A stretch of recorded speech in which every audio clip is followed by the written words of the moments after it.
Bismillahirrahmanirrahim. Assalamualaikum warahmatullahi wabarakatuh. Perkenalkan, nama saya Siti A, kelas 2A Pendidikan Geografi dari Fakultas Tarbiyah dan Keguruan. Saya di sini akan menjelaskan tentang bentuk lahan glasial, yaitu mata kuliah Geomorfologi dosen pengampu Bapak Ismail MPD. Baiklah, yang pertama yaitu bentuk lahan glasial.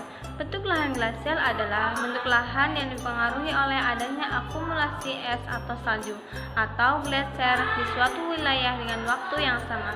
Bentang alam glasial adalah bentang alam yang berhubungan dengan proses glasial, yang dimana proses glasial itu tenaga yang berpengaruhnya adalah gletser.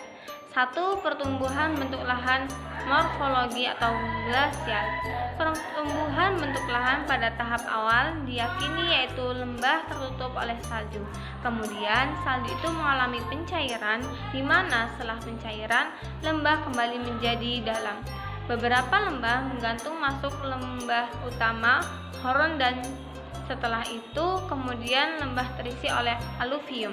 Kemudian setelah fase tersebut lembah menjadi rendah dari muka air laut, sehingga pada saat pasang air akan masuk ke lembah untuk selanjutnya yaitu tipe-tipe gletser.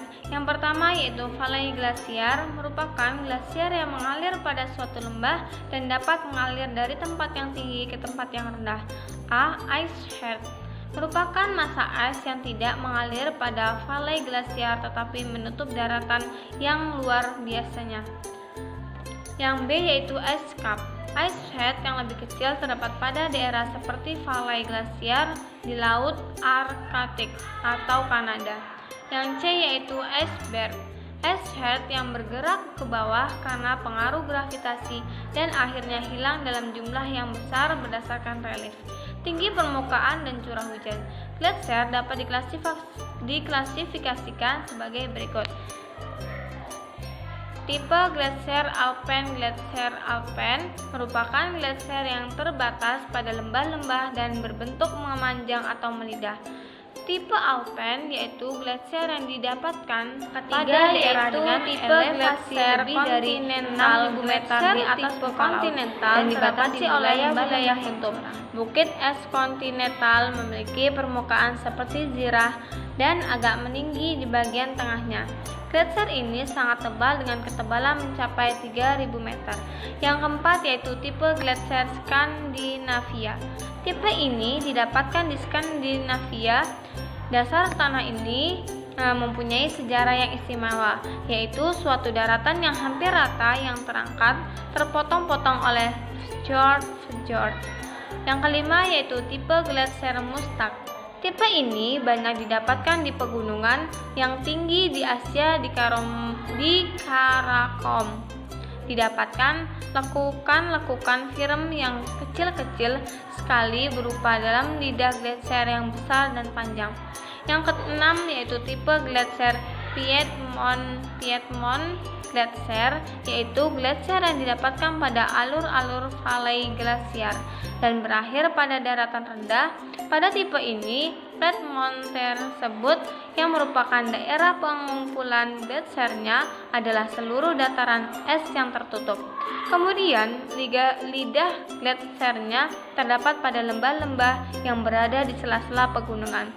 Contoh dari tipe ini adalah Malaspina di Alaska. Selanjutnya yaitu bentuk lahan akibat pengendapan gletser. A yaitu till, merupakan batuan yang hancur dari dinding lembah yang terendapkan mengisi gletser, berasal dari es head membawa fragmen batuan yang terkikis. Yang B yaitu erratic, merupakan es berukuran boulder yang tertransport oleh es yang berasal dari lapisan batuan yang jauh letaknya. Yang C yaitu moraine, merupakan til yang terbawa jauh glasier dan tertinggal atau mengendap setelah glasier menyusut. Yang D yaitu drumline, endapan yang mempunyai bentuk topografi yang kecil dan merupakan oval hill. Yang E yaitu outwash, adalah dataran dengan slop rendah hasil pengendapan sungai pencairan es terletak di depan tubuh gletser. Yang F yaitu camp adalah bukit-bukit kecil hasil pengendapan dari cairan es. Keberadaan gletser pada sebuah lahan dipengaruhi oleh beberapa faktor agar tetap terjadi dan dapat bertahan. Faktor-faktor tersebut yaitu yang pertama, tingginya tingkat persipitasi. Yang kedua, suhu lingkungan yang sangat rendah. Yang ketiga, pada musim dingin, es terakumulasi dalam jumlah yang besar. 4. Pada musim panas, tingkat peleburannya rendah. Jika keempat faktor tersebut berjalan dengan baik, maka pembentukan bentuk bentang alam glasiar akan berjalan cepat dan luas. Itulah tadi penjelasan saya mengenai bentuk lahan glasiar. Tentunya masih banyak kesalahan dan kekurangan yang masih banyak membutuhkan bimbingan dari Bapak. Kurang lebihnya mohon maaf. Wabillahi taufiq wal hidayah. Wassalamualaikum warahmatullahi wabarakatuh.